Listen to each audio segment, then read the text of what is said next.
अस्सलाम वालेकुम दोस्तों, कैसे हैं आप लोग। क्रिप्टो मार्केट की अपडेट के साथ, एनालिसिस के साथ, एक्सपर्ट ओपिनियन के साथ आपके सामने हाजिर हैं। मार्केट का पोटेंशियली नेक्स्ट मूव क्या हो सकता है वो डिस्कस करेंगे। बिटकॉइन जो कि चल रहा है 20,445 की रेंज में, यहाँ से पंप होगा, डंप होगा, क्या सिनेरियो बनेगा वो डिस्कस करेंगे।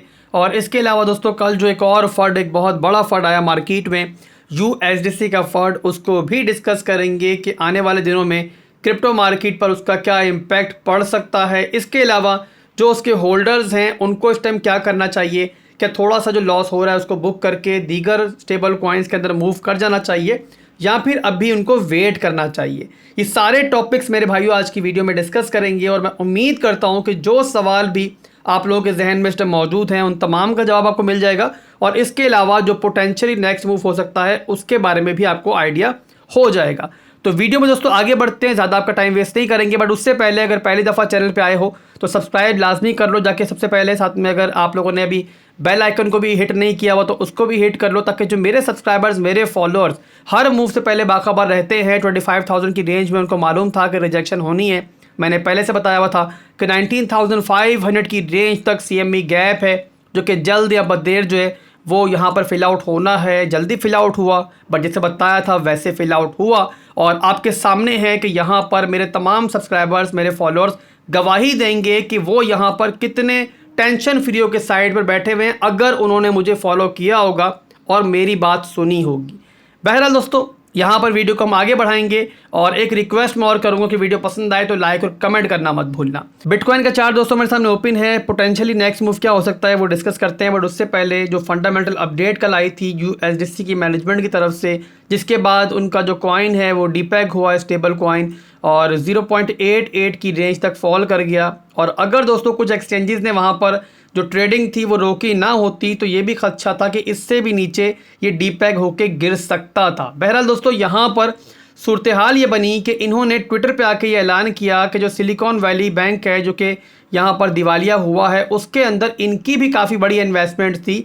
लगभग $3 बिलियन से ज़्यादा की इन्वेस्टमेंट थी जो वहाँ पर फंस गई। और ये खबर दोस्तों मार्केट में आनी थी कि बहुत बड़ी तादाद में सेल ऑफ हुआ, जिसके बाद USDC बुरी तरीके से डीपैग हुआ और 0.88 तक कोलैप्स कर गया। अब वहाँ पर दोस्तों अगर जो बड़ी एक्सचेंजेस थी वो वहाँ पर अपनी ट्रेडिंग वगैरह नहीं रोकती इसके अंदर, तो ये मज़ीद भी डीपैग हो सकता था। बट बहरहाल कुछ एमरजेंसी इकदाम उठाने की वजह से उस रेंज से इसने दोबारा रिकवरी भी की। अब इस बीच में दोस्तों जब ये सारा पैनिक फैला तो जो बड़ी बड़ी वेल्स थी, जिनकी बहुत बड़ी इन्वेस्टमेंट थी USDC के अंदर, वो बुरी तरीके से पैनिक हुई। उन्होंने अपनी अमाउंट निकालने की ट्राई की, बट सारी की सारी वेल्स दोस्तों इतनी लकी नहीं थी कि वो सारे का सारा अमाउंट जो अपने निकाल पाती। इनमें से एक वेल ने इतनी बड़ी मिस्टेक की कि जिसकी वजह से सारी की सारी होल्डिंग्स, सारी की सारी लाइफ सेविंग्स उसकी यहाँ पर चली गई। करा दोस्तों उसने ये कि जब ये पैनिक फैला तो उसने फौरी तौर पे USDT से अपनी जो होल्डिंग्स थी उनको कन्वर्ट करने की ट्राई की। इस बीच में उसने क्या किया दोस्तों कि स्लिपेज को सेट नहीं किया, कोई सेटिंग वगैरह में मिस्टेक कर दी, जिसकी वजह से जितनी उसकी अमाउंट थी उसी के बराबर उसको स्लिपेज पे करनी पड़ गई, ब्राइब पे करनी पड़ गई, जिसके बाद उसके हाथ दोस्तों $1 भी नहीं आया। और इस बीच दोस्तों लगभग उसने यहाँ पर $2 मिलियन का लॉस कर दिया। इससे दोस्तों आपको क्या अंदाज़ा होता है कि जब भी पैनिक की सिचुएशन मार्केट में आ जाए तो वहाँ पर पैनिक होने से कुछ नहीं मिलता। ठंडा सांस लें और ऐसी सिचुएशन से निकलने की सोचें, बट पैनिक में आके ऐसी बड़ी बड़ी मिस्टेक्स ना करें जिस तरीके से इस बड़ी वेल ने मिस्टेक कर दी। बहरहाल दोस्तों, पैनिक मार्केट में फैला हुआ था और रिकवरी भी स्टार्ट हो चुकी है। अभी भी पैनिक फैला हुआ है और यहाँ पर काफ़ी लोगों का सवाल है उनको करना क्या चाहिए। तो मेरे भाइयों, यहाँ पर आपने एक बात याद रखनी है कि USDC जो है ना वो UST नहीं है, पहली बात। क्योंकि दोस्तों रीज़न उसका ये है कि जो लूना का स्टेबल कॉइन था UST, उसको वहाँ पर पैक किया गया था उसी के नेटिव टोकन लूना के थ्रू, जबकि यहाँ पर USDC की बैक पर क्या है दोस्तों, हकीकी दौलत है, यानी कि डॉलर्स मौजूद हैं। $3 बिलियन कम हुए हैं, उसकी वजह से ये डीपैग हुआ। और सिर्फ $3 बिलियन कम होने से डीपैग नहीं हुआ, ज़्यादा बड़ा रीज़न जो बना वो यूँ बना दोस्तों कि मार्केट में पैनिक फैला। सिचुएशन मार्केट में कुछ यूँ चल रही है, हमारे इर्द गिर्द इतने सारे फंड्स हैं कि लोग भरोसा नहीं कर पा रहे। दैट्स वाई आपको ये डीपैग होता हुआ दिखाई दिया। और मैं रियली डाउटफुल हूँ दोस्तों कि यहाँ पर USDC का UST जैसा हश्र हो जाए। बट क्रिप्टो मार्केट है, कुछ भी पॉसिबल है। तो बहरहाल यहाँ पर हमें कुछ मेजरमेंट्स वगैरह, कुछ एहतियात वगैरह करनी पड़ेंगी। और एक और रीज़न ये है कि जस्टिन सन जैसे बड़े बड़े इन्वेस्टर्स जो हैं वो अभी भी इन पर भरोसा कर रहे हैं और बड़ी तादाद में बाइंग कर रहे हैं डिस्काउंट के अंदर।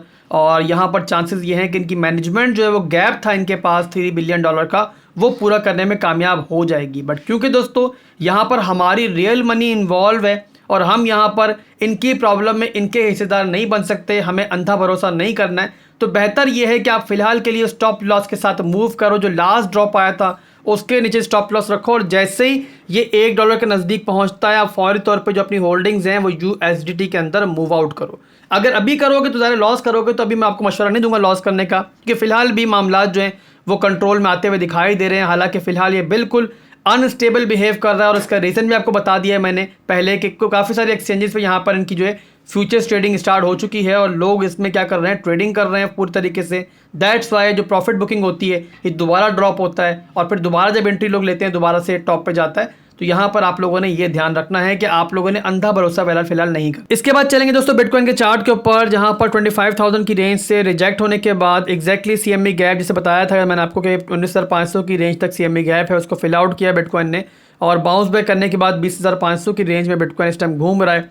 टेक्निकली स्पीकिंग दोस्तों जो हमारा 19,500 का एरिया था वहाँ पर हमारी बाइंग बनती थी और एक दो स्कैल्प्स हम वहाँ पर देख सकते थे। शॉर्ट स्क्वीज़ भी जो है वो मार्केट में पेंडिंग है। और शॉर्ट स्क्वीज़ क्या होता है मैं आपको बता दूं दोस्तों कि जब मार्केट मुसलसल ड्रॉप हो रही होती है और हमारे इर्द गिर्द जो है वो बेरिश माहौल होता है, तो उसके बाद काफ़ी लेट शॉर्टर्स जो है मार्केट में एंटर होते हैं, हाई रिस्क के साथ अपनी शॉर्ट्स ओपन करते हैं और काफ़ी सारी लिक्विडिटी जो है वो मार्केट में बिल्ड हो जाती है। वहाँ पर स्मार्ट मनी जो होती है वो मार्केट को अपोजिट मूव करती है और वो कहलाती है शॉर्ट स्क्वीज़, जहाँ पर उन तमाम शॉर्टर्स के स्टॉप लॉसेस को हंड किया जाता है, उनको लिक्विडेट किया जाता है, फिर दोबारा मार्केट जो है फिर वापस भी आती है। तो ये सारी सूरत हाल दोस्तों मार्केट में बन रही है और इस अनप्रिडिक्टेबल सिचुएशन के अंदर हम नहीं चाहते कि हम किसी भी तरीके से ट्रैप हों। दैट्स वाई हमें बहुत संभल कर चलना है। शॉर्ट स्क्वीज दोस्तों अगर मार्केट में होता है तो उसके अंदर हम एंट्री ले सकते हैं शॉर्ट टर्म के लिए, बट उसके लिए भी थोड़ा वॉल्यूम चाहिए और उसके लिए वेट करना है हमें कल तक कि यहाँ पर वीकेंड क्लोज हो, मार्केट दोबारा ओपन हो। तो अगर दोस्तों वॉल्यूम आता है मार्केट में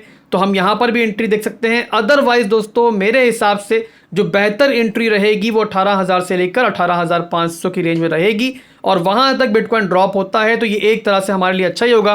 अगर पास्ट में भी हम देखें तो काफ़ी दफ़ा उस एरिया से हमें बाउंस बैक मिला है। आप यहाँ पर देख लो दोस्तों बाउंस बैक मिला है, आप यहाँ पर देखो दोस्तों बाउंस बैक मिला है और बाउंस बैक के बाद कम से कम जो है वो मिड रेंज का एरिया जो होता है ना वो एक दफ़ा रिटेस्ट हो जाता है। तो इस बीच में दोस्तों अगर बिटकॉइन हमें ये मूव देता है तो हम यहाँ पर लगभग तकरीबन यहाँ पे 70% का मूव उस एरिया से एक्सपेक्ट कर सकते हैं।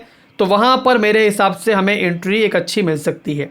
अभी के लिए दोस्तों अगर आप रिस्क लेना चाहो तो आप ले सकते हो, वो आप पे डिपेंड करता है। शॉर्ट स्क्वीज पेंडिंग है मार्केट में, मैंने आपको बता दिया है। 19,500 से स्टॉप लॉस रख के अगर आप चाहो तो आपके अलावा दोस्तों फेयरडेस्क एक्सचेंज के बारे में भी आपको एक अपडेट दे दूं। बहुत बड़ा एक टूर्नामेंट यहाँ पर शुरू हो चुका है। 50,000 USDT और प्लस एप्पल प्रोडक्ट्स हैं मुख्तलिफ, जिसका ये पूरा प्राइस पोल है और यहाँ पर हमारी टीम भी जो इसमें पार्टिसिपेट करेगी। तो अगर आप चाहते हो कि हमारी टीम को फॉलो करना और इसमें फ़ायदा उठाना, साथ में हमारी ट्रेड्स को कॉपी करना, तो वीडियो के डिस्क्रिप्शन में रेफरल लिंक मौजूद है हमारा, उसके थ्रू आप नया अकाउंट बनाओ, वहाँ पर डिपॉजिट करो और उसके बाद दोस्तों जो कॉपी ट्रेडिंग का लिंक है उसको आप फॉलो कर लो। इस तरीके से दोस्तों जब हम लोग ट्रेड ओपन करेंगे तो आपकी ट्रेड भी साथ ही ओपन हो जाएगी और उसी के साथ वॉल्यूम बिल्ड होगा, जिसके बाद आप लोग इस कॉन्टेस्ट में भी पार्टिसिपेट कर पाओगे।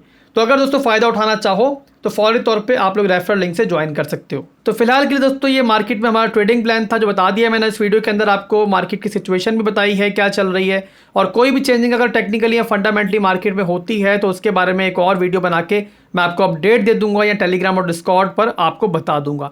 दुआओं में याद रखिएगा। अल्लाह हाफिज़।